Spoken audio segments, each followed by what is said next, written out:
Welcome all to this talk hosted by the Center for Brains, Minds and Machines, together with CSAIL and its director, Daniela Ras. I'm Tommaso Poggio, the director of CBMM.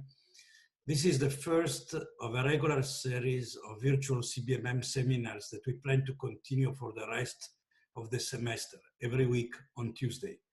The next one, next Tuesday, will be a discussion of stability of over-parameterized learning models, which is currently a hot topic in machine learning. Today's talk is not directly about the science and the engineering of intelligence, which is what CBMM is about.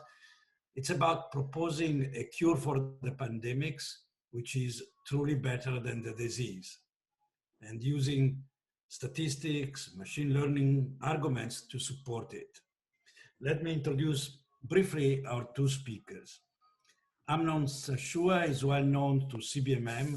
He's one of the members of our external advisory board committee. In fact, he was supposed to be physically here today for a EAC meeting that was later canceled, and to have a public discussion with David Siegel, who is another of our EAC members, on algorithms we can trust.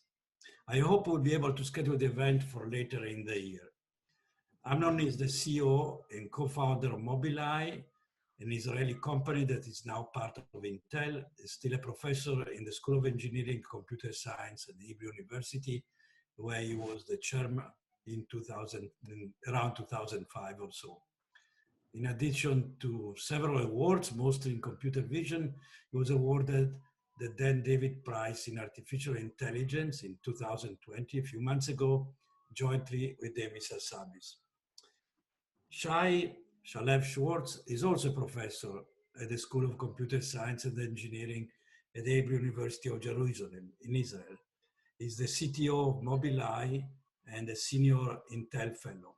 He's the author with Shai Ben David of one of the best books in machine learning that I know, and without question, one of the smartest theoreticians in machine learning. So let's welcome both of them, and I give the floor, or better, the screen to them. Actually, Amnon will start first. So, both of us are computer scientists. As Tommy mentioned, we work in machine learning, artificial intelligence, autonomous cars. So when you look at the title of this talk, I think the first question that comes in mind, why computer science? The kind of people that you normally hear talking about the disease are epidemiologists. So how come two computer scientists are talking about this topic? And the reason from our point of view is that the dynamics of this disease, the duration and the spread are very complicated, and there are many, many unknowns still about how to model the dynamics of this disease. Now, computer science has a way to deal with unknowns through taking a worst case. So you take a worst case assumption, and then you develop bounds. And if those bounds are tight, it is very, very useful. So this is why computer science can be useful to analyze and look at solutions for how do we contain this disease. Personally, both of us, Shai and myself, have been working in these kinds of settings of taking a worst case analysis under reasonable assumptions in our work in autonomous driving, because when you look at the safety of an autonomous car, the safest car is a car that stays in the garage. So you need to balance safety and usefulness, and the way to do that is, again, taking a worst case setting under reasonable assumptions. So we have some experience in dealing with this kind of setting, and we thought, let's apply this to the coronavirus containment strategy. So without further ado, I will start. If we look at strategies for containing the spread of the virus, there are three prevalent strategies. One is a full lockdown. For example, Israel right now is in a full lockdown. I think New York City is in a full lockdown. Perhaps Boston is in a full lockdown. Clearly, a full lockdown is something that can't sustain forever. But as a step along in a greater strategy, it is one tactic that is being employed. The second containment strategies is what we call precision quarantine, where you isolate positive cases as quickly as possible. You use contact tracing through your smartphones in order to identify all the people that were around the positive cases, and then you quarantine them or self-isolate them. And you do that repeatedly until a vaccine is available. Some countries like Singapore have been using this strategy. The third strategy is herd immunity. You don't wait for a vaccine. You simply let people spread the virus as quickly as possible, and then you achieve a herd immunity. Of course, then you'll suffer high mortality rate, and the health system may not contain the load. The capacity of the health system would not be sufficient. So we are proposing a combination of those models. I think our proposal is not original. I think the original part is analyzing this proposal, not the proposal itself. So the proposal is we call this a risk-based model, where we divide population into two groups, a high-risk group and a low-risk group. The high-risk group, which is going to be age-related and also pre-existing conditions like diabetes, obesity, all sorts of pre-existing conditions. The high-risk group would be quarantined for a certain period of time. The low-risk group, which is the rest of society, would be free to engage in their daily routine until herd immunity is achieved. After herd immunity is achieved, one can then release the high-risk group gradually into society, and then we are done with the coronavirus, at least for a reasonable period of time, could be a year or two, until a vaccine is available. So if we look at this from a pictorial manner, what does this risk-based model looks like? So on the left-hand side is, without any safety measures, simply let people spread the disease as quickly as possible. So you see that in a very, very short time, the ICU, the number of severe cases goes way above what the health system can sustain. And this is when you get into overload of capacity of the health system, and that also increases the mortality rate, and could be devastating also for the economy, as we see happening in Italy. So this is not something that we want to do. So at the middle is what most countries are doing. They're flattening the curve by doing social distancing, quarantining, kind of spreading the disease as slowly as possible, such that the health system is still in capacity. The price that you pay is that it takes a long time until the disease is over. What we are proposing, the risk-based model, is the low-risk group goes into herd immunity. Because it's a low-risk group, we'll show later that we will be able to guarantee that we're not going to exceed the capacity of the health system, the number of critical beds, for example. And then when you achieve herd immunity, then the high-risk group is released to society, but because it's released into a self-immune society, then the spread would be very, very slow, and therefore we basically flattening the curve in a natural manner for the high-risk group. Okay, so this is, and I said that this proposal is not original. What we want to do is provide tools to decision makers on how to analyze this kind of risk-based model. So if we look at the questions of interest, first is how do we find the high-risk group? And as I said before, it's age-related, so we need to find a cutoff of age, say 67 and above, but we need to find a cutoff age, and also what are the pre-existing conditions in this cutoff, and we want to be careful about it, not to overfit. So we'll get to that later. The major question that we want to ask is, can the health system contain the number of severe cases? So severe cases are people that arrive to the ICU units, need critical beds, like respiratory machines. So the more people that need critical beds, the faster the capacity of the health system gets consumed. So how do we guarantee that we have enough critical beds to contain the low-risk population, the number of severe cases in the low-risk population? And the third question is, beyond the obvious economical benefits of using this model, because the low-risk population can go into their daily routines and the economy is back on track, is this model also safer in terms of human lives, in terms of overall mortality? Okay, so those are the three questions that we'll answer in this talk. The last slide that I want to show before we go into the math that Shai will get into is, as I said before, the dynamics of this is too complicated, and we're taking a worst case analysis under reasonable assumptions. So here we're stating the assumptions. So for example, we are upper bounding the time from infection to ICU care as 1 week, and it's also backed by research. So the average is between 5 to 7 days. We're also making an assumption that the probability of a low-risk person to be infected and need a critical bed, that probability is fixed.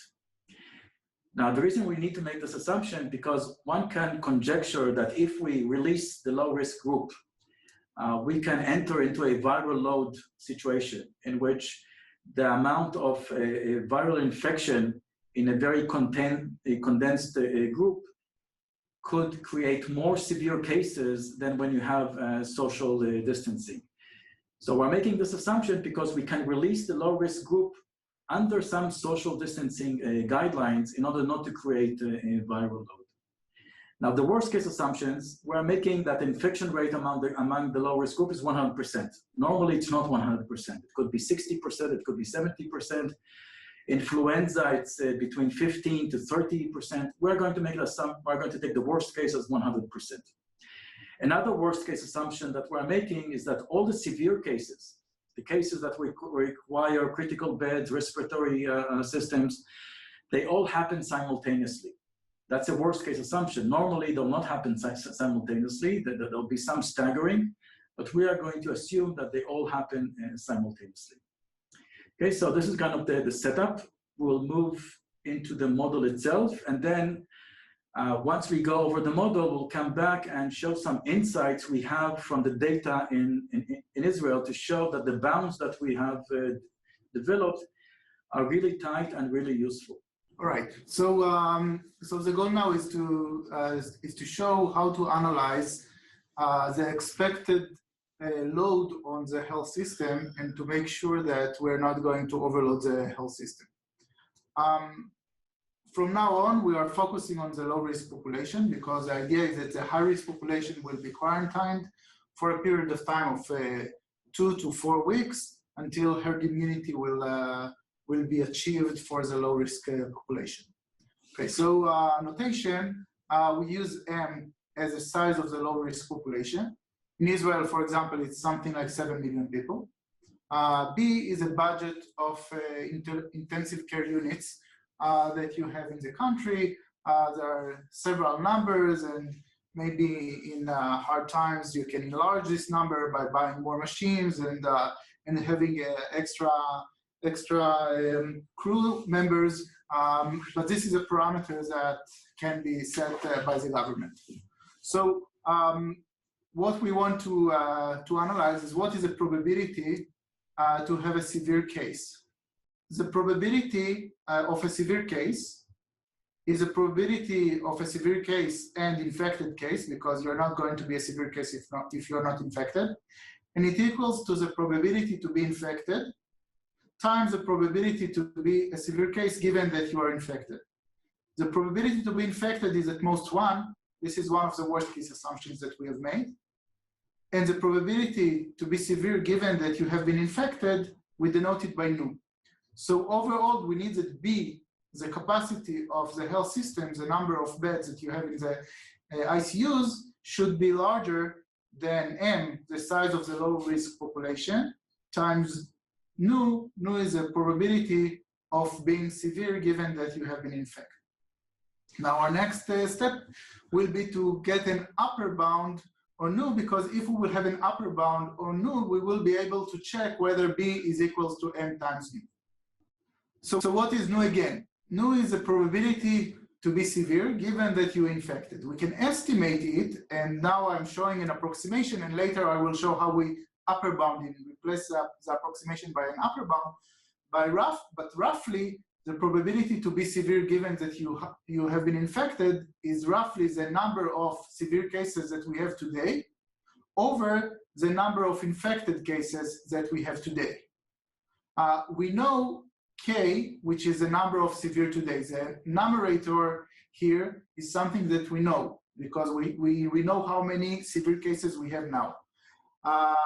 Just a small note, by passing that, in order to be on the safe side, we should be careful about today, because if the pandemic is growing exponentially, maybe there are infected cases today that will become severe just in several days. So today, for the number of severe cases should be from now to the time interval to about 1 week or something like that.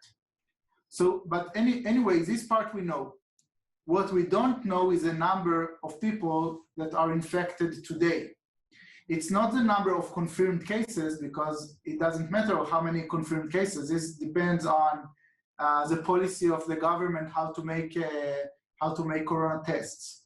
What we care about is the actual number of infected today, both symptomatic and asymptomatic cases. In order to estimate the number of infected people today, we denote by P stars the probability to be infected today, and then the number of people infected today equals to P star times the size of the population. So overall, we can estimate nu. This is a parameter that we want, the probability to be severe given that you're infected, by K, the number of severe cases today, over P star M, which is the number of infected persons today. Our goal is to prove that the budget of the health system is larger than M times nu, from which we need that B should be larger than K, the number of severe cases today, over P star, the prevalence of infected people today. So we know K, we know B, now we need a lower bound on P star. To remind you, P star is a probability to be infected today. Now this is a classic trick. If you want to estimate some probability of a Bernoulli variable, you need to sample an IID person from the low-risk population, find how many cases you have, which I denote by S sub n, and then P star is roughly S sub n over n.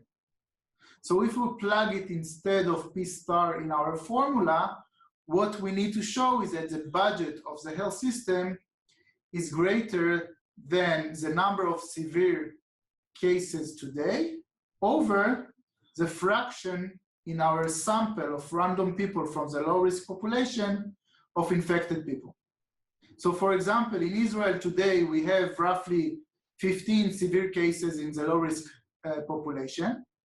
And we don't know what is P star, but if we estimate based on some side information, and now Amnon maybe we'll talk about it later, by 2% of the populations that have been infected today, what we need is that the budget will be at least 750, and this is something very reasonable for the Israel population. Okay, all of this was based on approximations. Approximations are not enough. So majority of the technical work here is to replace the approximation by bounds that holds with sufficient probability. Because then we can say with probability of say 90% or 95%, we know that a capacity D will be sufficient to maintain the spread of the virus among the low-risk population. So what we do, we use tail bounds. We derive concrete bounds on all the relevant parameters based on Bernstein's inequality and another inequality to get some more tight bounds by Zubkov and Serov. Again, it's a probability, it's a tail bound probability of of binomial random variables. So I will not go into the details of the bound. You can see it in the paper, but let's see what the bottom line.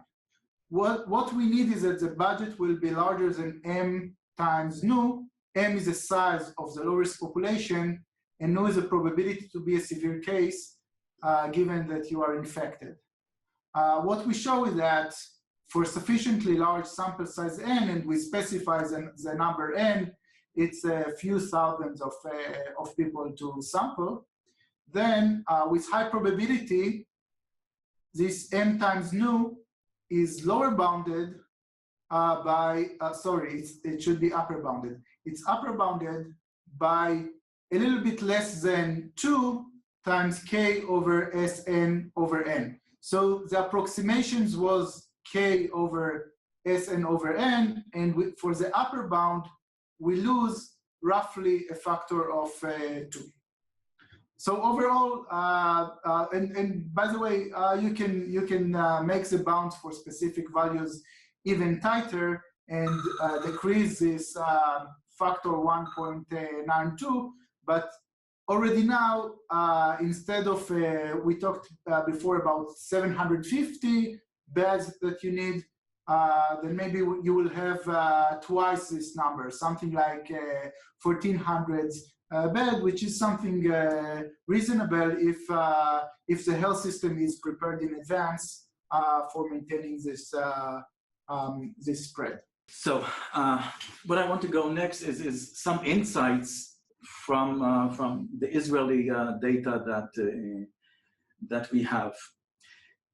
So we go back to this formula: the capacity, the number of ICU beds, is greater or equal than the number of severe cases in the low risk group. The 1.6 is a bound. This is just bounding K. We'll take P star from indicators because Israel hasn't yet done a random sampling of its population.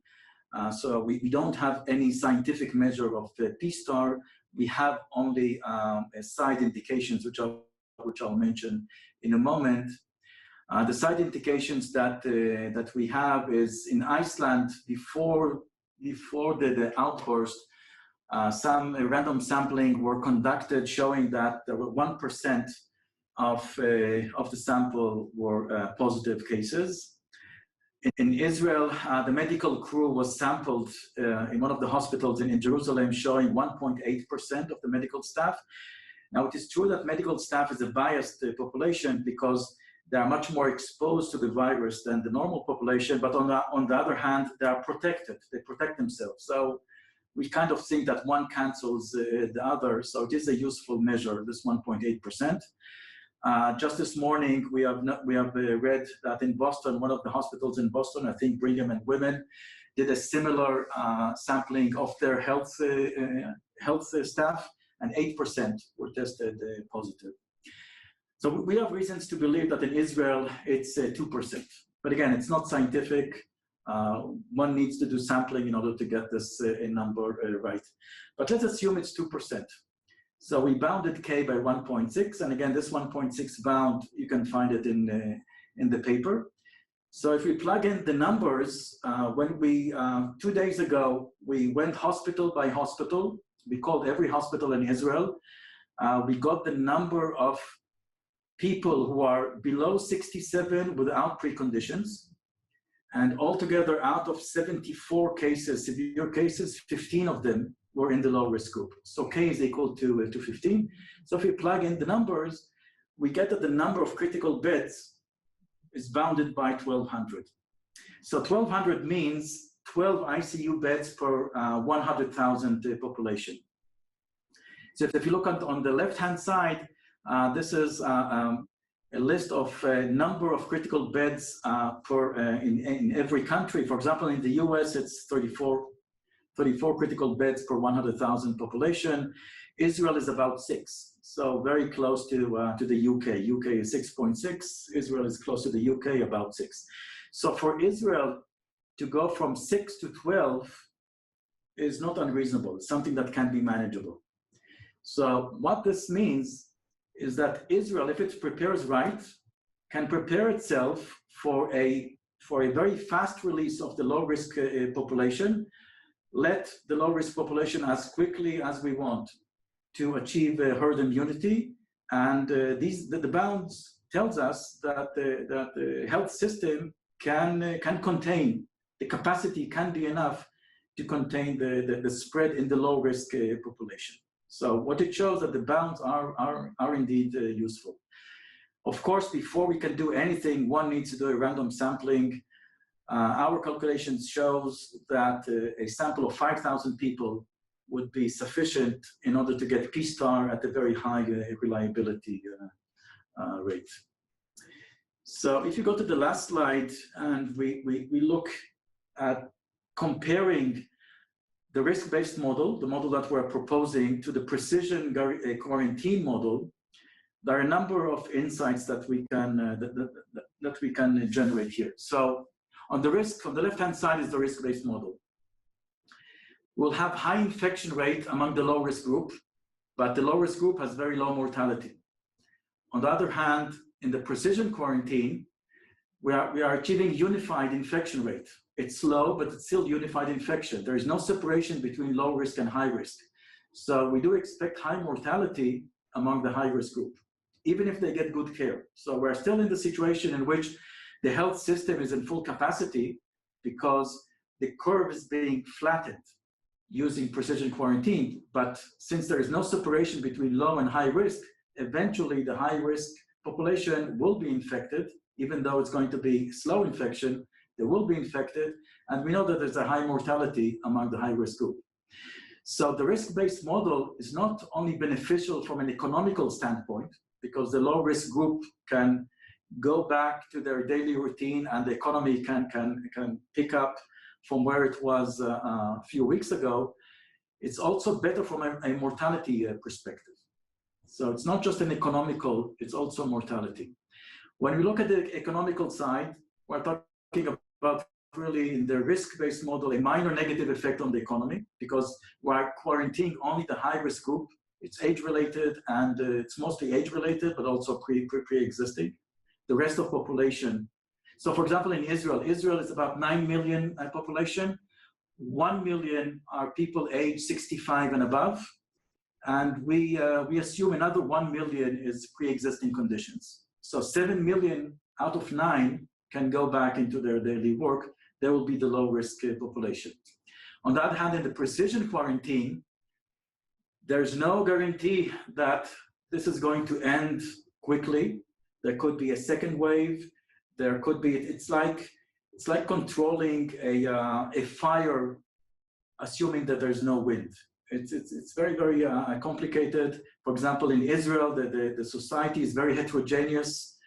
Not every people can be traced using contact tracing. Some sectors of the society are very densely populated and could be very, very difficult to control. So the precision quarantine may not be that precise. So one could expect occasional lockdown periods. So this could have an extensive negative effect on the economy. Another advantage of the risk-based model is there is a clear exit point. So a clear exit point says that after the low-risk population have achieved herd immunity, we're basically done with it because the high-risk population can now be released. So it will give us economic stability, and also the civilian population will cooperate much more readily, understanding that there is a clear exit point. With the precision quarantine, there is lack of visibility. Nobody knows how long this is going to last, and there's going to be a second wave and third wave. And then when tourists come in, because at some point you need to open the skies, when tourists come, open your borders, tourists come in, there could be a super spreader, and then it all starts again. So the visibility is not clear. Finally, when you look at the risk-based model, we're talking about a short duration, and and the effect on the health system is very, very controlled because it's a very short duration. On the other hand, in the precision quarantine, because it could take a very long time until vaccine is ready, it could be a devastating effect on the healthcare system because there are other patients, not only corona-based patients, there are other patients which the care that they would get would not be optimal because the health system would be fully occupied with dealing with the corona patients over a very, very long time. Right? So this is the end of the talk. Hopefully it wasn't too heavy on the mathematical side. All the mathematics are in the paper, and we urge everyone to go and read it and send us comments. And we're ready for questions if anyone has questions. I want to thank the speakers. One, they're mostly, of course, not about mathematics. The first one is about how feasible it is to separate the high-risk group from the low-risk group. In many places, people live in a family, and high-risk group and low-risk people are mixed together. So if, Amnon or Shai want to answer. It's a very good question, and we don't have a very clear answer, but there is a group at Weizmann Institute headed by Ehud Shapiro, another computer scientist, that have been doing a study on exactly this kind of question. How to effectively do this separation where people from the low-risk group help people in the high-risk group maintain the quarantine. And we are relying on that study to go and implement such a separation. There are, of course, the difficulties in doing the separation, but the alternative is that we are all quarantined, and that is definitely not easy. Thank you. Another question is about the assumption that you are making, which is that there is immunity after infection, and that there is not a given with a known pathogen like COVID-19. So if you want to comment on this. So I think from all what we read, immunity for a certain period of time, I think, is given. The question is how long that period. Is it 6 months immunity? Is it 1 year immunity? Is it immunity for life? That I think is unknown. But at a certain period of time that there is immunity, I think that is well agreed. And all that we need is to buy time until there is a vaccine. The vaccine is expected in a year and a half from now. And all the indications are that this immunity should last at least for that period of time. It's based on evidence from other coronaviruses. It's a family of viruses.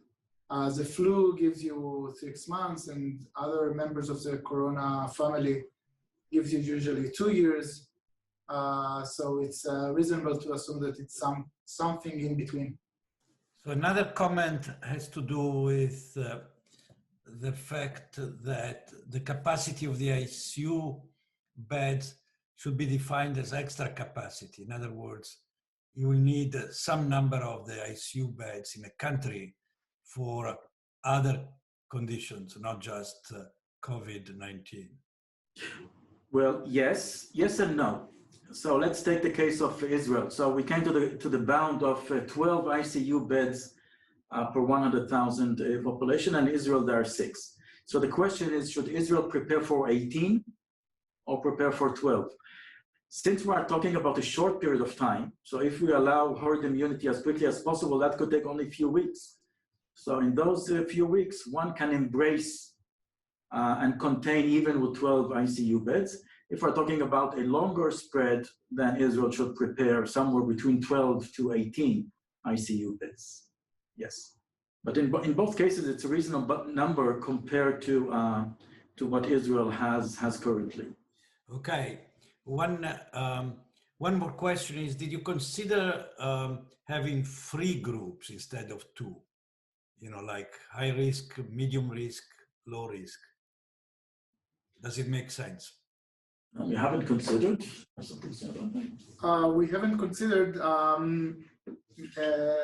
Maybe you have an idea of what to do with a medium group. Because when you have 2 groups, one of them is out and one of them is quarantined. If you have a 3rd group, the question is, what is the policy with respect to the 3rd group? There was another question, which is, I guess, more of an ethical question, which is what is the mortality in the low-risk population? Is any number greater than 0 acceptable? Yes. So I have two answers. Actually, it's a single answer, but we are not forcing anyone to go out of quarantine in this model. If you are afraid of the coronavirus and you want to stay quarantined, you are free to do so. Okay? So it's basically, we are giving the choice to the people. Do you want to stay in quarantine or do you want to go out? Now, if someone will ask me what I would do, then I am for sure will go out. Why? Because according to our calculations, the risk of being severely ill from the coronavirus is about 50% lower than the risk of being hit by a car and being severely injured in a car accident. Now, you can decide that you are not going to use your cars never because you are afraid to be hit by car accidents. If you are willing to do so, then be afraid of the corona. If you are not afraid of car accidents, you shouldn't be afraid of the corona. Just to be more specific, what Shai mentioned, that we saw the number 1,200. The number of severely injured people in car accidents in Israel on an annual basis is 2,300. So we're talking half of that. Okay, next question is whether you have any mechanism to incorporate feedback into the model once it's implemented. I assume so, but have you thought out to correct your estimate? So of course, there is a threshold. Are you above B or below B? As we will get more evidence, we will be able to estimate the required amount of beds better and better. Now, if there is a small probability, it's always the case in statistical analysis. There is a small probability that you are wrong, you are totally wrong about your estimates, and then of course you will know it very, very fast. But this is usually what you do in statistics. You need to make decisions based on reasonable levels of confidence. It's a question about how reliably can we assume that the data we have are, and you know, it's not your estimate, but the data on which they are based. So there are two things. There are two types of data. One of them is K. It's what is the number of people which are severely ill and are currently hospitalized in hospitals. I think this number can be known very, very reliably because it's a small number. And what we did is simply went hospital by hospital and double-checked. The more tricky issue is estimating P star, which is a probability of a person to be infected today. And for this, we need a sampling of the population, IID sampling of the population. And then there are many, many tricky questions how you do this sampling and what type of corona tests are you using? Is it PCR or serology tests, and whether there are false positives to these tests? And all of these things should be answered. To the best of our knowledge right now, if you are performing PCR tests and the ratio of false positive is negligible, so there is no problem of false positives. There are always issues with sampling bias and the like, but these are the type of things that there is a very clear methodology of how to account for these types of errors. And as long as our estimates are not off by an order of magnitude, then even if there is a small bias here and there, I believe that the health system will be able to manage. Yeah, but what we have found out that serology tests, the best ones have a false positive of 0.5%, which is not good enough. There is real-time PCR that have a false positive of 1%. That's not good enough. But lab-based PCR, which takes hours until you get your results, have a very, very negligible false positive. So that they should be good enough to do the sampling. There is an interesting comment by Brett Mensch, I don't know, about the fact that he says ICU care is likely to be less useful than one image thinks, and it's certainly providing less survival delta than the simple availability of supplementary oxygen. If so, the constraint on not overwhelming the ICU beds may be not really very important. You know, I think I heard stories from Italy that are consistent with this remark, in which extreme procedure using ventilators and intubation really did not help in most of the cases. Well, you know, with ICU bed is a proxy for measuring the capacity of the system. You know, the actual bottleneck is not the machines, it is the people that need to attend the machines. This is where you start getting the bottleneck. So when we say a critical bed unit, it's the critical bed plus all the people that need to support it. So when we come to the bound of 1,200 critical beds, it's 1,200 multiplied by the number of persons, staff members that you need in order for every critical bed. That is the proxy of the capacity of the health system. So one more from Eran Ben Avi is, does it make sense, instead of waiting for natural immunity, to just give a shot of coronavirus to the low-risk group? That's an excellent idea. we haven't thought about that. it is being tested in Israel, but we are not the expert for this. Of course, if there is a scientific evidence that this approach works and is not dangerous, we will all for it. But what we can say from the standpoint of statistics and computer science is that we have evidence on natural infection and we can give guarantees about it. This is what we can offer. If it works, great. There is one question about Israel, which is, what is your prediction for the number of respirators, ventilators that will be needed at the peak? Well, we just showed the bound of 1,200. So with the data that we have today, we think that 1,200 should be sufficient. If the high-risk group will be quarantined. Yeah. If we do the numbers for the entire population, if we don't quarantine the high-risk group and we let herd immunity of the entire population, it's above 10,000, which is way above what Israel can manage. So you either quarantine the high-risk group or you go to precision quarantine, which we think also is a bad idea.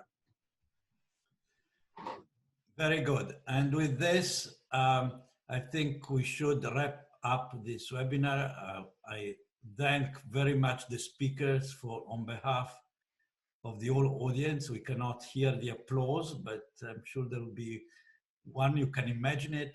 And I want to thank again Amnon and Shai. Wonderful. Thank you.